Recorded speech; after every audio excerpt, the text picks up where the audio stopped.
తులసీదాసు గారు ఎంత పొంగిపోయారండి, ఏమి భక్తి భావన. తులసీదాసు గారు రామాయణం రాసుకుంటున్నారు.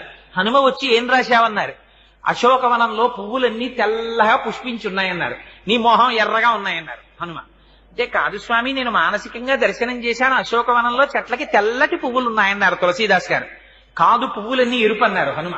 అంటే నేనా సుందరకాండలో వెళ్లి చూసొచ్చిన వాడివి నువ్వా, నేను చెప్పినట్టు రాయి పువ్వులు ఎరుపని మార్చన్నారు. అంటే తులసీదాస్ గారు, అమ్మ బాబోయ్ ఇంతో మనం ఎక్కడ వాదిస్తాం, ప్రత్యక్ష సాక్షినంటాడు అని రామచంద్రమూర్తిని ధ్యానం చేశారు. రామచంద్రమూర్తి ప్రత్యక్షమయ్యారు.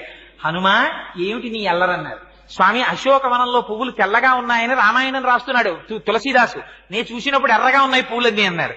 అంటే స్వామి అన్నారు, అల్లా అనకు, ఆ ఋతువులో అప్పుడు పూసిన పువ్వులు తెలిపే, నీకెందుకు ఎర్రగా కనపడ్డాయో తెలుసా, ఆ చెట్టు మీద కూర్చుని కిందకి చూసావు మీ అమ్మని, క్షితిక్షమా పుష్కర సన్నిభాక్షి యరక్షిత రఘవ లక్ష్మణాభ్యాం సరాక్షసీభి వికృతేక్షణాభి సంరక్షిత సంప్రతి వృక్షమూలే.